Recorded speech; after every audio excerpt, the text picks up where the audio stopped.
Olá, pessoal! Hoje a gente vai falar um pouquinho sobre as lesões brancas e vermelhas, tá? Então, eu vou trazer só algumas para a gente poder conhecer as características clínicas e assim poder discutir o que é mais de relevante de cada uma dessas lesões, certo? Inicialmente eu vou começar com as lesões de cor branca e na sequência a gente vê aquelas que têm a coloração mais avermelhada, tá? Então a gente precisa ter claro isso, que as lesões brancas em mucosa oral, elas podem apresentar diversas etiologias, ou seja, diversas causas possíveis, o que muitas vezes leva a diagnóstico incorreto e, consequentemente, a tratamentos inapropriados, tá? Então é preciso a gente fazer essa identificação através de um exame clínico extremamente cuidadoso, tentando identificar as possíveis causas associadas àquelas lesões e como é que elas se apresentam clinicamente, tá? Antes de eu falar das principais lesões de coloração esbranquiçada, a gente precisa entender um pouquinho dos princípios básicos de coloração da nossa mucosa, tá? Eu vou mostrar algumas imagens para vocês relacionadas à nossa mucosa oral. Então, eu preciso que antes vocês relembrem que a nossa mucosa oral, né, que é a mucosa que recobre a cavidade oral, ela é composta, né, essa aqui é uma imagem a nível histológico, e eu quero que vocês vejam que ela é composta por um epitélio denominado de epitélio estratificado pavimentoso, tá? Por que para esse termo estratificado? Porque se vocês se lembrarem lá da histologia básica, eu acho que vocês devem ter visto um pouquinho sobre a composição da nossa mucosa oral. Esse epitélio, ele apresenta inúmeros estratos, que também são denominados de camadas. Então, a gente tem essa camada mais inferior, que é chamada camada basal, e acima da camada basal a gente vai ter a camada espinhosa, essa camada aqui mais superior, que é chamada camada granulosa, e essa camada superficial, que é chamada de camada córnea. Então, o nosso epitélio ele é composto por diversas camadas. Se ele apenas apresentasse uma única camada, a gente ia denominar como epitélio simples. Mas o epitélio que reveste a nossa mucosa oral é chamado de epitélio estratificado, justamente porque ele apresenta várias camadas, né, na sua composição. E ele é chamado de pavimentoso, porque as células que ficam aqui nessa última camada, que é chamada de córnea, elas têm um formato mais achatado. Então, por isso o termo epitélio estratificado pavimentoso. E aí a gente vai lembrar que às vezes, superficialmente à camada córnea, a gente pode ter uma camada denominada de queratina. Então, a gente tem áreas da nossa mucosa oral que ela é queratinizada e em outras regiões a gente pode não ter a presença da camada de queratina, tá bom? E abaixo do nosso epitélio nós temos o chamado tecido conjuntivo. E é nesse tecido conjuntivo que a gente vai observar a presença de, né, fibras colágenos.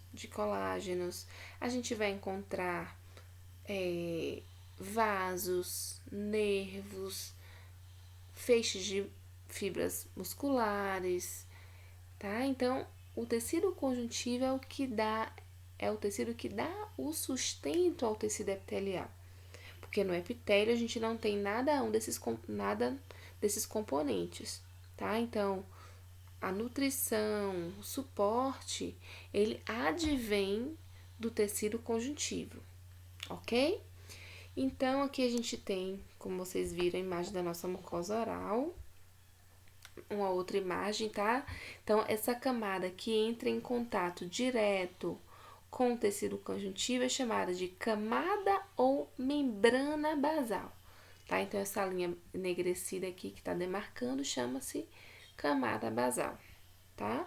Então, a cor, se vocês perceberem, a nossa mucosa oral, de forma geral, ela tende a ter uma coloração rosa pálido. Né? Se a gente faz uma autoavaliação em frente do espelho, a gente observa que ela tende a ter essa tonalidade mais rosácea, né? Mas a coloração ela pode variar, né, de região para região. Por exemplo, em algumas áreas, como o assoalho e ventre de língua, ela tende a ser uma coloração um pouco mais avermelhada, tá? E, de forma geral, essa coloração ela pode depender, por exemplo, da espessura desse epitélio, bem como, né, a espessura é no sentido da parte mais superficial, né, se apresenta ou não essas camadas de queratina, depende também da própria espessura da camada do epitélio. Lembra que eu mostrei para vocês aqui? Deixa eu voltar para a imagem. Então, em alguns tecidos, a gente pode ter uma camada mais superficial, que é chamada de camada de queratina, e a composição desse epitélio, né, é estratificada porque ele apresenta vários estratos, ou seja, várias camadas. Então, a mais inferior, que é a basal, essa aqui onde tem esses pontilhados, a gente chama de espinhosa. Aqui nessa região, nessa porção intermediária, a gente tem a camada granular e aqui, por fim, a camada córnea, tá? Então, às vezes, o epitélio, quando ele for mais espesso, apresentar camada mais evidente de queratina, a gente tende a ver a cor da mucosa mais esbranquiçada, tá? Por isso que a gente vê lesões de cor bem branca, porque tem espessamento das camadas do epitélio, bem como a deposição de queratina na superfície, tá? Então, a coloração ela pode variar em função dessa espessura na superfície, diante do acúmulo de queratina, bem como da espessura das camadas que compõem esse epitélio.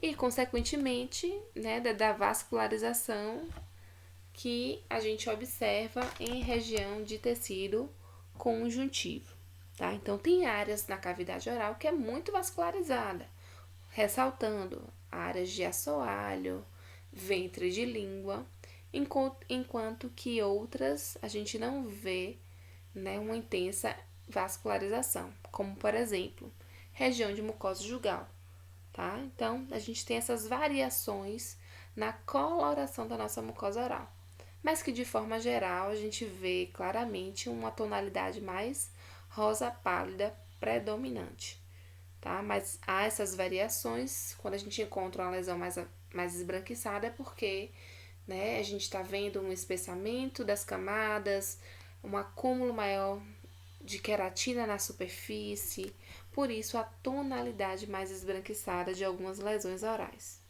tá? Então, quando a gente se depara com alguma lesão com aspecto esbranquiçado, inicialmente a gente pode realizar algumas manobras, né, que a gente chama de manobras da semiotécnica, para poder conseguir identificar essas lesões e diferenciar uma em relação à outra, tá? Então, muito importante durante a avaliação do exame físico intraoral, a gente realizar a inspeção, né? Então, a inspeção a gente está utilizando o sentido visual para identificar onde está localizada a lesão, bem como, né, com a manobra da semiotécnica de palpação, a gente vai sentir a consistência da lesão, tá? Então, quando eu me deparar com uma lesão branca, eu preciso inicialmente, com o meu tato, né,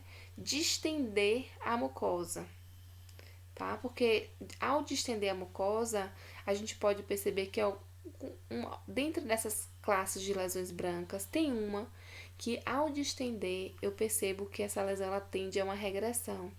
E ao soltar, né, a região de mucosa, ela volta ao seu aspecto esbranquiçado, tá? Que é uma lesão chamada de leucoedema, como a gente já conversou. Então, por isso, se eu observo uma lesão branca, por exemplo, localizada em mucosa jugal, a primeira manobra que eu tenho que fazer é distender essa mucosa para ver se é um leucoedema ou descartar a possibilidade de leucoedema, ok? Seguindo, se eu tenho uma lesão branca, eu preciso fazer uma raspagem, ou seja, pegar uma espátula de madeira ou tão somente uma gaze, aplicar na região da lesão e ver se aquela área de lesão ela é destacável. Porque se for destacável, a gente pode estar diante de um quadro típico de candidíase pseudomembranosa, tá? E além dessas manobras, a gente precisa avaliar, né, se o paciente apresentar uma área mais esbranquiçada, se aquela lesão branca tem sido proveniente a algum agente traumático, tá? Então, a causa associada ao aparecimento daquela lesão, né, está relacionada com algum fator traumático. Sejam eles, por exemplo, né, bordas cortantes de algum dente, né, então um dente fraturou e ficou com aquela borda mais afilada, uso de aparelho ortodôntico,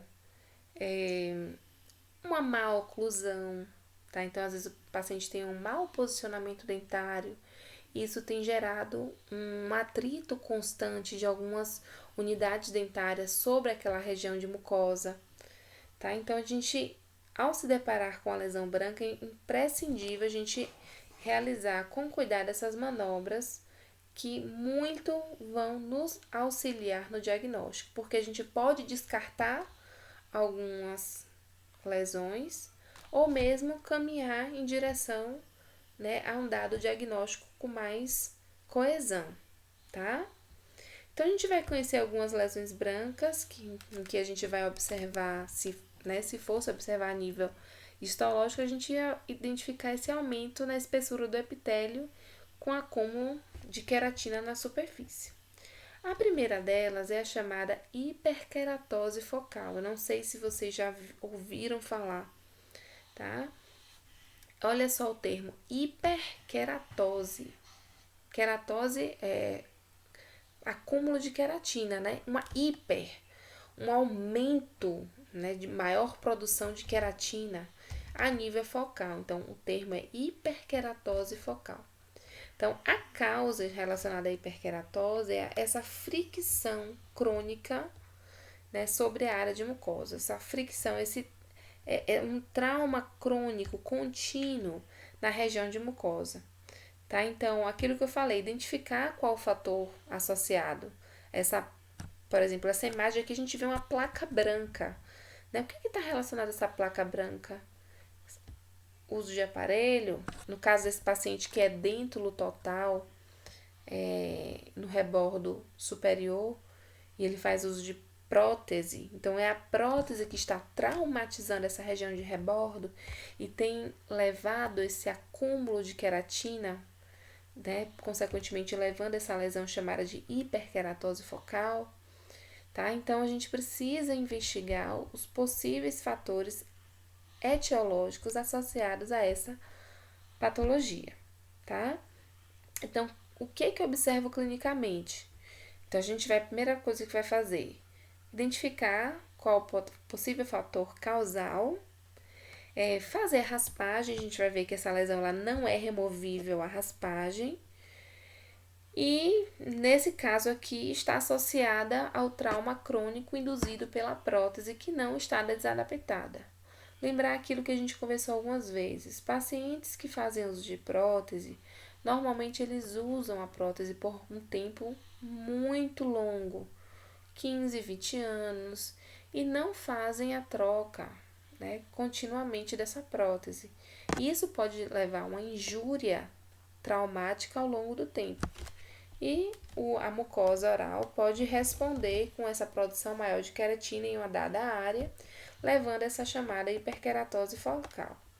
Tá? Então, só para a gente ver aqui, ó, essa área que está marcada aqui, ó, é o acúmulo né, de queratina, é uma hiperkeratose, tá? Então, além do acúmulo de queratina, a gente está vendo também um aumento da camada que a gente falou, que é chamada camada espinhosa, tá? Então, por isso que a gente vê essa tonalidade, essa cor bem esbranquiçada, que é pela deposição de queratina e um espessamento, por exemplo, da camada espinhosa que compõe o tecido epitelial.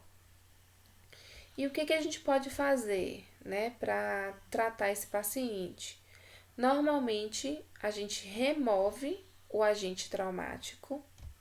Então, se ele usa prótese, a gente vai solicitar que ele remova essa prótese, ele não faça o uso durante um período de 2 semanas. Né? E é quando a gente vai estar reavaliando o nosso paciente dentro desse período. E normalmente, por estar associada a algum agente traumático, essa lesão ela tende a uma regressão após a remoção do agente traumático. Se a gente depois de 2 semanas avalia o paciente, essa lesão ela não diminui, né? Mesmo ele removendo o agente traumático, aí sim, depois de 2 semanas, a gente pode então requerer uma biópsia para na sequência a realização de um exame anátomo-patológico. Porque às vezes a gente pode estar pensando que é uma hiperkeratose, mas não teve essa regressão como era o esperado, né? E por não ter essa regressão de forma esperada, a gente precisa fazer a biópsia para poder ver se não é uma outra lesão branca, já que ela tenderia a uma regressão após a remoção desse agente traumático, tá? E aí, dentro de 2 semanas, ele volta. Não regredindo, a gente requer uma biópsia, tá? Uma biópsia, por exemplo, incisional. Seguindo para a próxima lesão branca, a gente tem o chamado Morsicatio buccarum. Eu acho que vocês, durante a elaboração do portfólio, pôde desenvolver algo, né, sobre o aspecto clínico do Morsicatio. Tá? Morsicatio a gente chama o termo mastigação crônica da bochecha. Tá? Então, é quando o paciente ele tende a um hábito crônico de ficar mordiscando a mucosa jugal. Tá? Então, quando ele tem essa prática em mucosa jugal, a gente chama de Morsicatio buccarum. Tá? Se por um acaso ele tem um hábito de ficar mordiscando lábio, a gente chama Morsicatio labiorum. Né? E se ele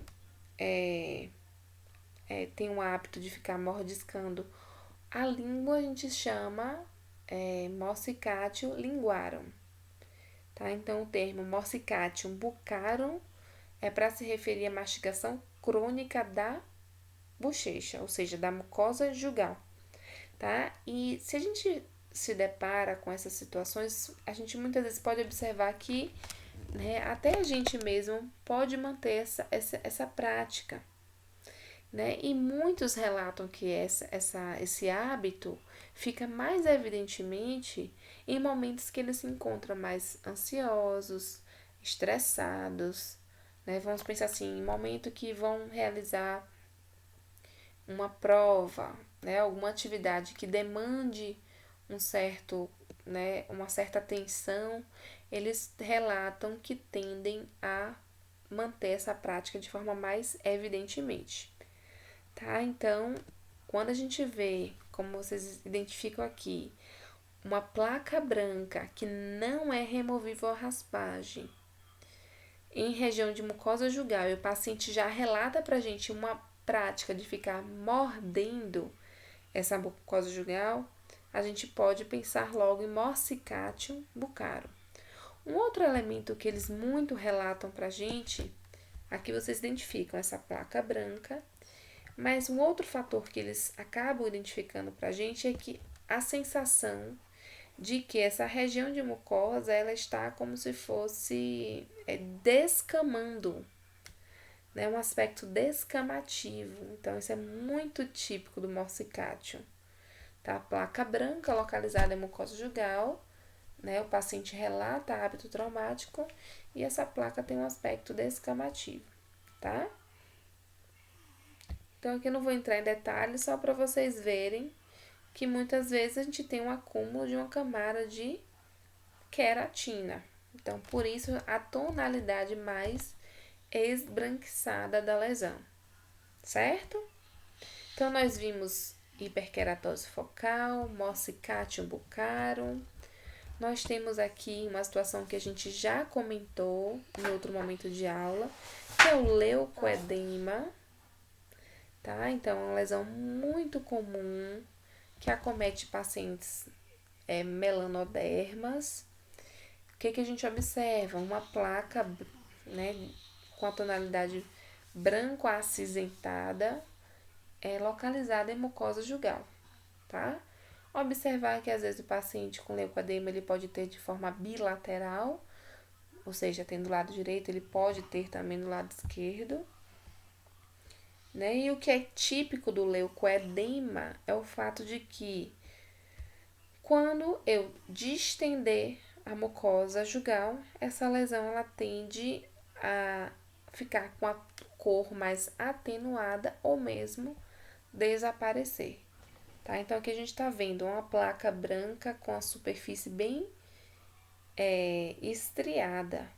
Isso aqui eu poderia até pensar em ser um líquen plano reticular. Mas quando eu faço a manobra de distender a mucosa jugal e eu observo que a lesão lá some, eu não tenho dúvida de que é um leucoedema. Agora, se eu distender, se a lesão ela permanece, aí sim eu poderia estar pensando em líquen plano. Mas nesse caso aqui é muito característico do leucoedema. Então, o diagnóstico aqui, pessoal, é basicamente clínico. Não precisa fazer biópsia no paciente. É uma alteração dentro daquele grupo que a gente viu de normalidade, tá certo? Uma outra situação de lesão branca é o chamado nevo branco esponjoso. O nevo branco é chamado também de ginodermatose, ou seja, um distúrbio de pele que é geneticamente determinado, tá? É uma condição rara, assintomática, assim como as outras lesões que a gente viu, são lesões assintomáticas. O paciente não relata dor. Muitas vezes eles nem sabem que tem a lesão. Em uma consulta de rotina, eles vão e a gente identifica, porque são lesões assintomáticas, tá? Então, o que acontece com o nevo? O paciente também vai apresentar uma placa branca, difusa, corrugada, espessa, que muitas vezes são simétricas, ou seja, tem de um lado, vai ter do outro também, tá? Então, por exemplo, se for mucosa jugal, vai ser mucosa jugal bilateral, do lado direito e do lado esquerdo, tá?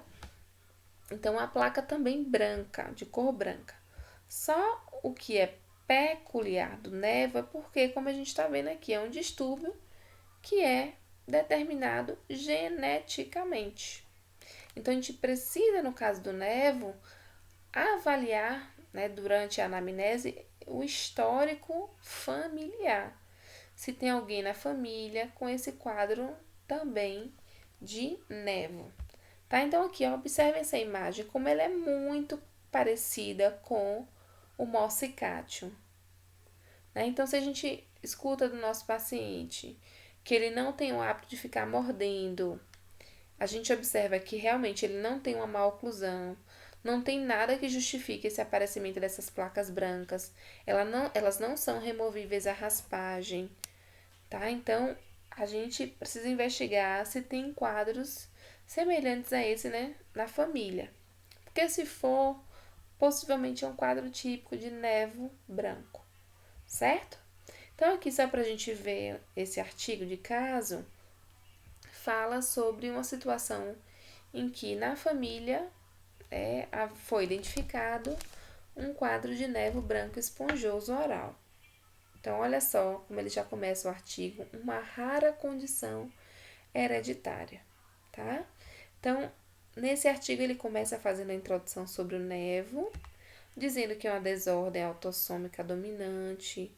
Foi descrita em 1909, né?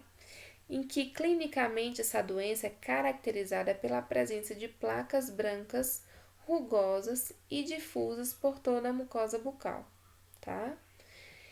E aí ele vai explanar o relato de caso sobre duas irmãs, uma que tinha 15 anos e uma outra que tinha 13 anos de idade, tá? Ambas foram atendidas e se queixavam de uma placa branca assintomática, rugosa e difusa.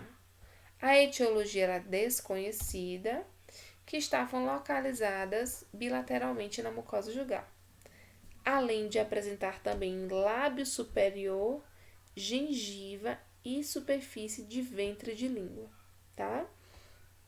Vou passar aqui pra gente ver, da sequência. E durante a anamnese, veja como é importante tudo aquilo que a gente já conversou, pessoal. A anamnese é uma etapa imprescindível, porque foi durante esse momento, né, na revisão da história familiar, né, aquele campo que a gente viu lá no prontuário, história familiar, que se identificou que a mãe das adolescentes apresentava lesões similares em sua boca, que foram confirmadas através de um exame, né, clínico, tá? E aí eu vou mostrar para vocês aqui as imagens. Olha aqui, essa paciente, né, eu acho que ela tinha 15, essa aqui tinha 13. Aqui a gente pode ver, olha só a característica, placa branca, corrugada, difusa pela região de mucosa jugal. Olha o ventre de língua dessa paciente. Olha essa daqui também, uma placa branca. Olha essa mucosa jugal, tá? Então, a paciente, ela tinha realmente, né, um histórico familiar, né, de lesões que se assemelhavam ao que elas apresentavam. Então, a mãe tinha relato também da mesma lesão. E quando foi realizada a biópsia, foi feita uma biópsia incisional, né, em mucosa jugal. E quando eles receberam o resultado do exame anatomopatológico, foi confirmado realmente que elas tinham nevo branco esponjoso. E como a gente sabe que o nevo é uma doença que é determinado geneticamente, não foi instituído nenhum tratamento. Apenas a gente precisa manter esses pacientes sob acompanhamento, tá? Então, lembrar, o nevo é uma doença rara, tá? Então, relacionada a mutações em alguns genes, como esses aqui, o K4, o K13.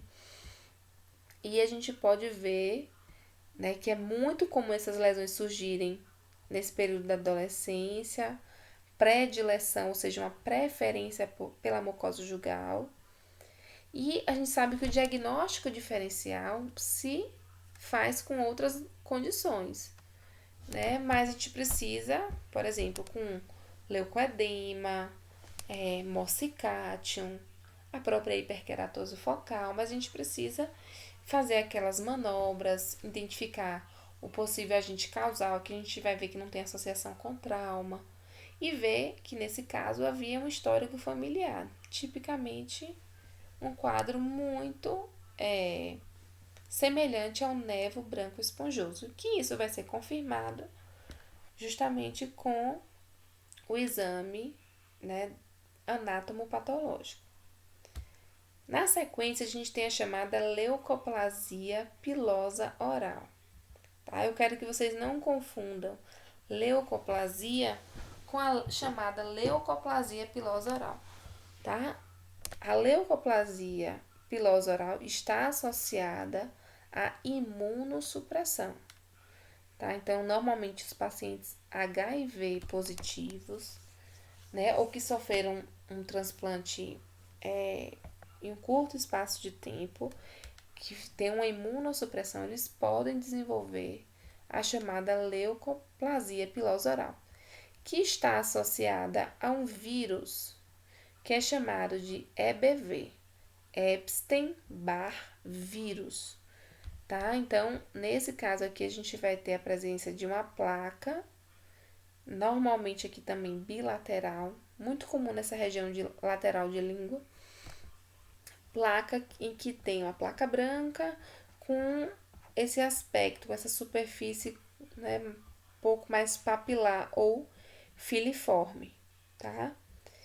Nesse caso da leucoplasia pilosa oral, a gente também não institui nenhum tratamento, mas em alguma situação a gente pode utilizar ou prescrever algum antiviral ou antirretroviral, né, no intuito de observar uma regressão da lesão. Então, leucoplasia pilosa oral, ela está relacionada à infecção pelo vírus EBV, tá?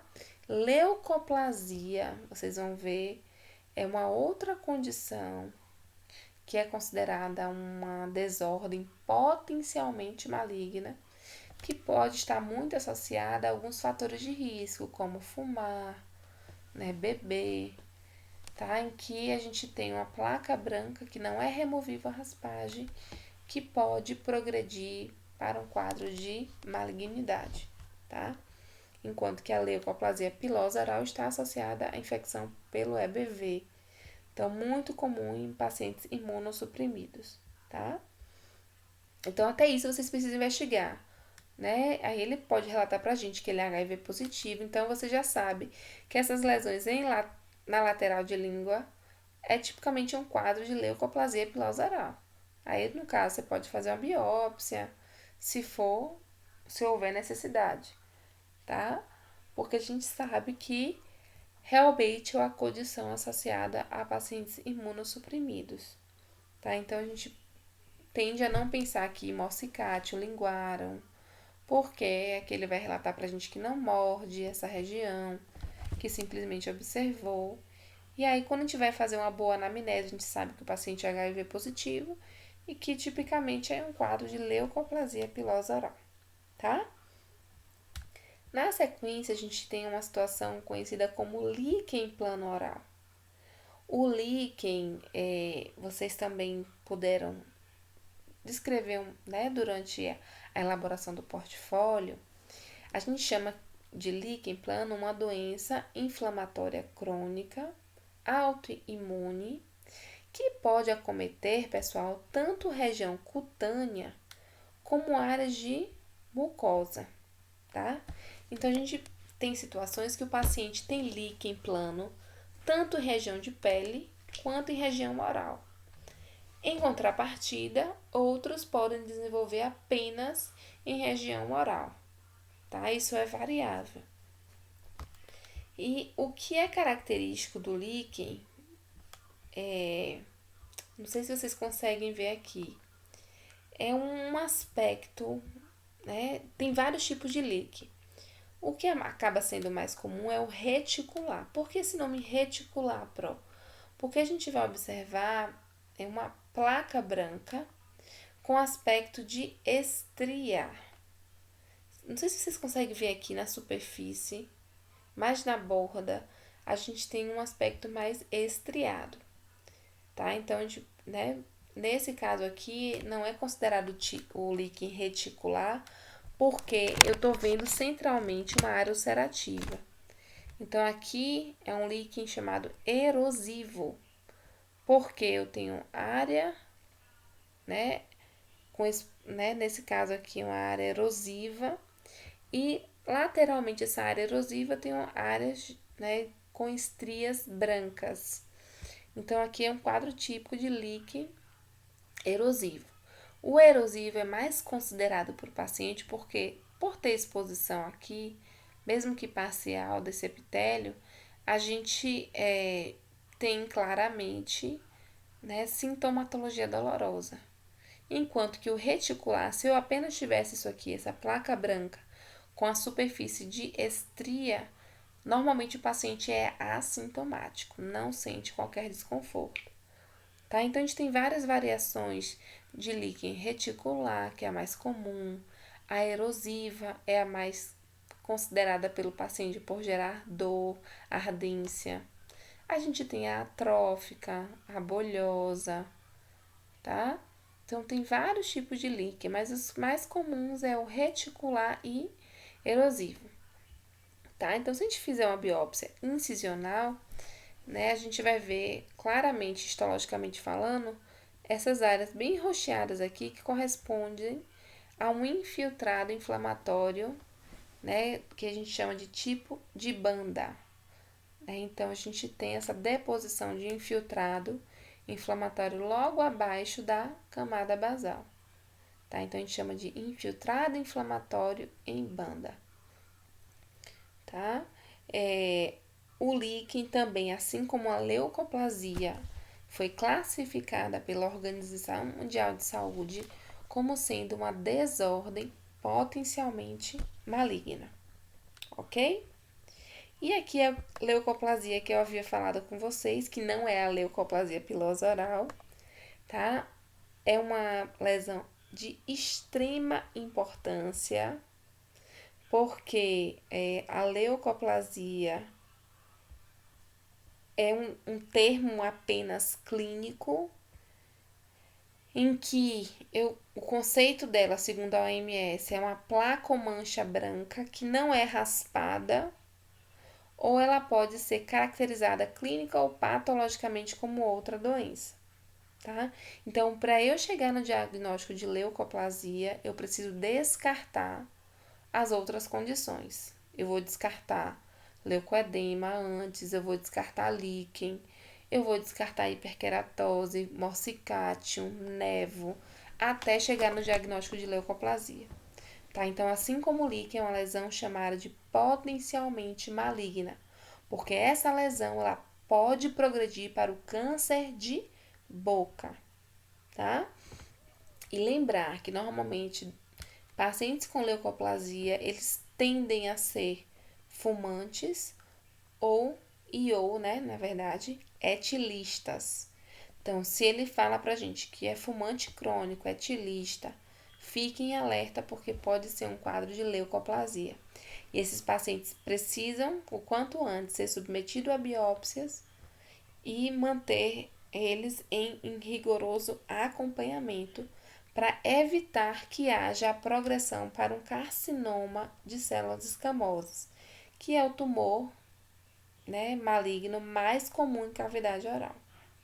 Tá claro, gente? Então, aqui algumas outras imagens. Olha só, placa branca, localizada nas mais diversas regiões. Então, eu preciso descartar. Isso aqui não tem característica de morsicatio, não tem sido induzida por trauma, não tem característica de líquen, não tem aquele aspecto reticular, não tem. Aqui a gente vê claramente uma superfície com aspecto verrucoso. Olha só, superfície com aspecto verrucoso. Tá? Então, assim, paciente tabagista, etilista, tipicamente um quadro de leucoplasia, tá? Aqui algumas outras lesões brancas induzidas pelo acúmulo de tecido necrótico.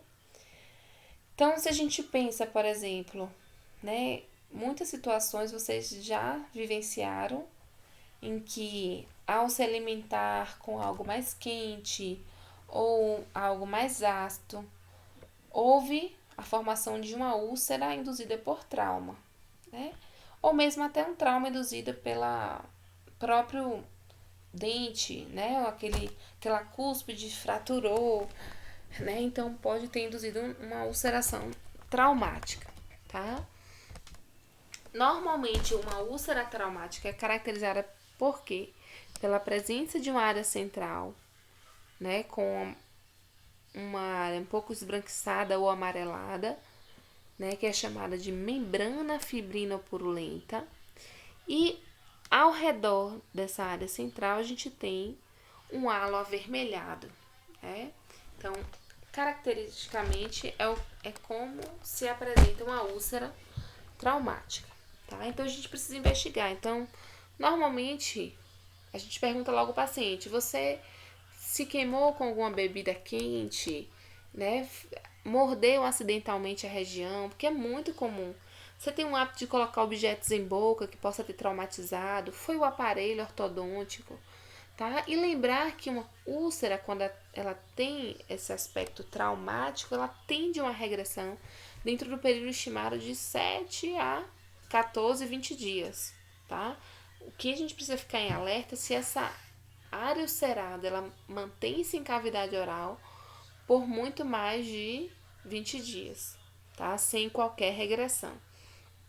Então, se a gente vê que o paciente não tem muita sintomatologia dolorosa, essa úlcera ela vai regredindo lentamente.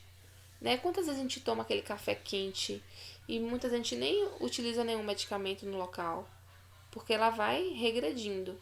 Tem situações, é claro, que se foi mais intenso, a gente pode prescrever, como por exemplo, um Oncilon em hora base, né? Então, é mais nesse sentido, tá?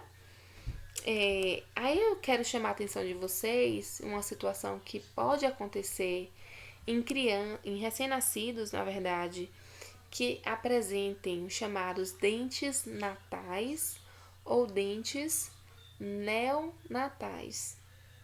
Né? O que são dentes natais e neonatais? Né? Eu queria até que vocês buscassem, né, quem não sabe o conceito de dentes natais e neonatais, buscassem aí na literatura para depois a gente poder discutir.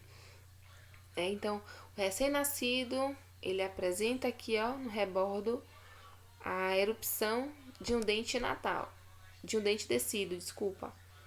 Então, durante o aleitamento materno, o que pode acontecer com este dente?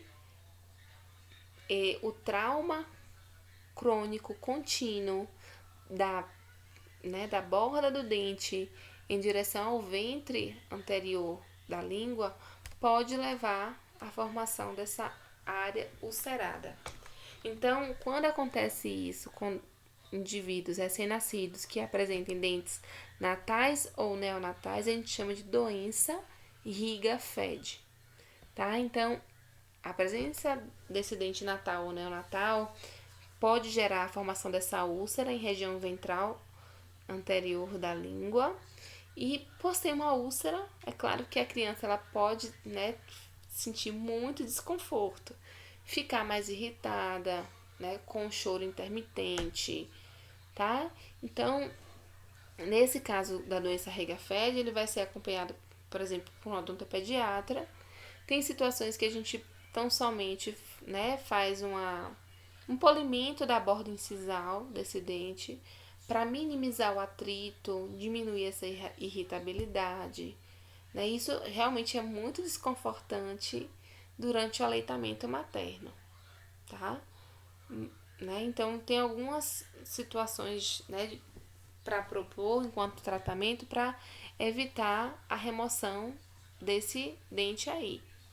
Mas em algumas situações, infelizmente, né, opta-se por remover esse dente descido, já que pode, né, estar gerando no paciente uma complicação maior, ou seja, dificuldade de alimentação. Isso impacta, né, em baixo peso, tá? Então, quando tem esse impacto a nível, né, sistêmico, aí pode-se indicar, por exemplo, a remoção desse dente descido, tá? Outras áreas, lesões ulceradas, podem ser geradas por queimaduras elétricas e térmicas, aquilo que a gente já conversou, ingerir bebidas quentes, alimentos quentes, uma situação muito comum, pessoal. Cuidado com crianças com cerca de 2 anos de idade, 1 ano de idade. Muitas acabam colocando o cabo do carregador na cavidade oral. Elas podem ter uma queimadura muito, né, evidente, que pode até muitas vezes levar a criança a óbito, tá? Então, muitas vezes tem, né, redobrar o cuidado com crianças dentro dessa faixa de idade, tá? Aqui só para mostrar para vocês essas placas brancas, né, que não são provenientes, por exemplo, de um quadro de hiperkeratose, de um trauma crônico. Não são provenientes por uma leucoplasia, né? Não é proveniente por conta de um líquen plano, de um nevo. Aqui vocês, durante a anamnese, vão investigar o paciente, eles vão relatar que observou que ficou com essa área branca depois que eles utilizaram, fizeram um clareamento caseiro com o peróxido de hidrogênio, que é o ácido utilizado, colocou demais na moldeira e extravasou. E quando extravasa, como é ácido, vai queimar, né? Bem como aqui em mucosa jugal, aqui nessa região gengival também, queimadura induzida por alguma substância química, tá? Por exemplo, uma substância muito comum utilizada em tratamento endodôntico é o hipoclorito, né? A famosa que boa. A gente utiliza muito para fazer desinfecção do sistema de canais. E muitas vezes, né, ao injetar a substância, ela pode extravasar e aí entrar em contato com a mucosa e gerar uma queimadura, tá? Então, tem várias substâncias químicas que podem estar induzindo a queimadura no local, tá? Outras lesões brancas agora que podem ter o aspecto esbranquiçado, que são induzidas, por exemplo, pelo acúmulo de micro-organismos, que a primeira delas é a tão famosa candidíase, também chamada de candidose, tá? Então, é causada pelo fungo da Candida albicans. Então, lembrem que a infecção fúngica mais comum, a gente, no caso da candidíase pseudomembranosa, o que é típico dele é a presença de uma membrana removível à raspagem, tá? Então, se você pega uma espátula de madeira, uma gaze, e passa na região, a gente vai ver que essa região vai ser destacável, tá? Eu não vou me adentrar muito, porque vocês vão ter um seminário, né, dessa segunda unidade, só para falar de candidíase, tá? Então, vou esperar o grupo que ficou com doenças fúngicas abordarem sobre candidíase, tá? E as suas diversas formas, porque não é só a forma pseudomembranosa, a gente tem outros tipos clínicos de candidíase, tá? E por fim, pra gente fechar, a gente entra nas lesões vermelhas, tá? Então, não podemos esquecer que quando a gente se depara com a lesão vermelha, a gente pode e deve fazer essa manobra de diascopia ou vitropressão. Então, com o auxílio de uma lâmina de vidro, a gente pressiona para ver se a cor fica mais atenuada, ou seja, com aspecto mais isquêmico, porque se ficar é uma lesão de origem vascular, tá? Às vezes não dá pra gente utilizar uma lâmina de vidro, então a gente pode fazer a chamada pressão digital. Veja só essa imagem. O paciente tem essa lesão vermelha em região de dorso de língua. A gente pressionando, observem como ficou isquêmico a região, mais esbranquiçada, e depois ela volta ao seu aspecto normal. Então, aqui a gente já consegue identificar também que essa lesão aqui é uma lesão de origem vascular, né? Se vocês sentirem necessidade, né, podem estar realizando a punção aspirativa, né? Você aspira um conteúdo para ver o que ali, né, a gente vai identificar, se é sangue, pus, tá? Então, a gente também pode estar fazendo a punção aspirativa. Uma lesão que eu quero chamar muita atenção, né, assim como a leucoplasia, que é a lesão branca, que é uma lesão potencialmente maligna, assim é também com a eritroplasia, tá? Eritro é porque é lesão vermelha, então é uma placa vermelha que não pode ser raspada. É o mesmo conceito de leucoplasia, só que aqui eritro é uma lesão vermelha, então que não pode ser caracterizada clínica ou patologicamente como outra doença. Então o diagnóstico aqui também vai se dar por exclusão. Assim como a leucoplasia, o líquen plano, a eritroplasia é chamada de lesão potencialmente maligna, ou seja, uma lesão que vai progredir para o câncer de boca se a gente não acompanha rigorosamente, ok?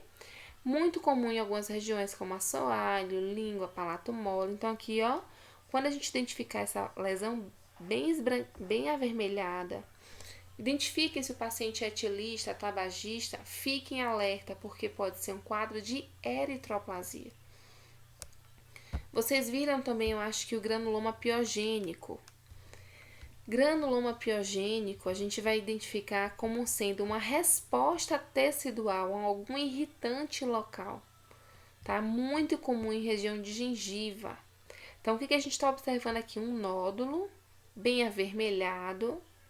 Se a gente for observar melhor através do exame físico intraoral, então a gente identifica que esse paciente tem muito cálculo, tem uma má higiene. Então, a presença de cálculo, né, nessas regiões dos dentes, né, o que contém no cálculo? Inúmeras bactérias. Então, essas bactérias, elas tendem a agredir o tecido e, como forma de resposta a essa agressão bacteriana, o tecido ele vai crescendo gradualmente, né, e gerando o que a gente chama de granuloma piogênico, tá? Então, às vezes, o granuloma piogênico, as mulheres durante a fase gestacional, eles podem apresentar muito comumente, né? Não só pelo acúmulo de bactérias, né? Pelo acúmulo de cálculo ali na região dentária, já que muitas têm dificuldade de higiene durante o período de gestação, né? Bem como pela mudança e uma alteração hormonal que ela sofre. Então a gente chama de granuloma gravídico, tá? Então, que é o próprio granuloma piogênico agora no período gestacional, certo? Então, nesse caso aqui, a gente precisaria remover o granuloma piogênico, né, remover por completo, e associado a isso, a gente precisaria fazer uma raspagem, orientar esse paciente à higiene, porque se a gente não fizer isso, esse granuloma, mesmo que a gente tenha removido, ele pode recidivar, ou seja, reaparecer novamente, porque a gente não removeu o fator irritante, né? Como seria, por exemplo, a presença de cálculo ali na região. Tá? Então, vimos eritroplasia, granuloma piogênico e, por fim, a gente tem o chamado hemangioma, que a gente, em alguns momentos de aula, já comentou sobre ele. O hemangioma, ele pode ser congênito ou adquirido, ou seja, sendo o congênito, a criança já nasce com esse hemangioma, ou adquirido, ele vai desenvolvendo ao longo da vida por conta de uma má formação vascular, tá? Então, a gente precisa primeiramente fazer a manobra de diascopia para ver se realmente é uma lesão de origem vascular. Por ser uma lesão de origem vascular, a gente precisa ter muito cuidado, porque se for um hemangioma muito grande, né, e a gente for pensar, né, em fazer um ato cirúrgico ali na região, a gente pode levar esse paciente a uma intercorrência durante a cirurgia, porque pode ter um quadro hemorrágico ali durante aquele momento, tá? Isso se for um hemangioma grande de difícil controle. Um hemangioma pequeno, pontual, em área de fácil acesso, até dá para você remover cirurgicamente. Mas hemangiomas grandes, né, com áreas bem evidentes, realmente evita-se manipular cirurgicamente, porque esse paciente pode ter um quadro hemorrágico, tá? Então, como forma de tratamento para o hemangioma, vocês devem ter ouvido falar na chamada escleroterapia, que é quando a gente utiliza aplicações, né, com auxílio de uma injeção de uma substância esclerosante, que faça a diminuição daquele calibre do vaso, tá? Então, a gente tem algumas substâncias, como o oleato de etanolamina, é uma substância muito utilizada para poder fazer escleroterapia, e assim, ao longo das sessões, a gente vai vendo uma regressão do hemangioma. Tá certo, gente? Então, assim, essas foram algumas considerações que eu quis trazer. Eu peço que vocês peguem o material do portfólio, revisem o que vocês descreveram, peguem a literatura, aprofundem esse tema para a gente poder discutir em um segundo momento. Tá bom? Um abraço em todos. Espero que tenha, de alguma forma, aproveitado esse momento discutindo as lesões vermelhas e brancas. Um abraço.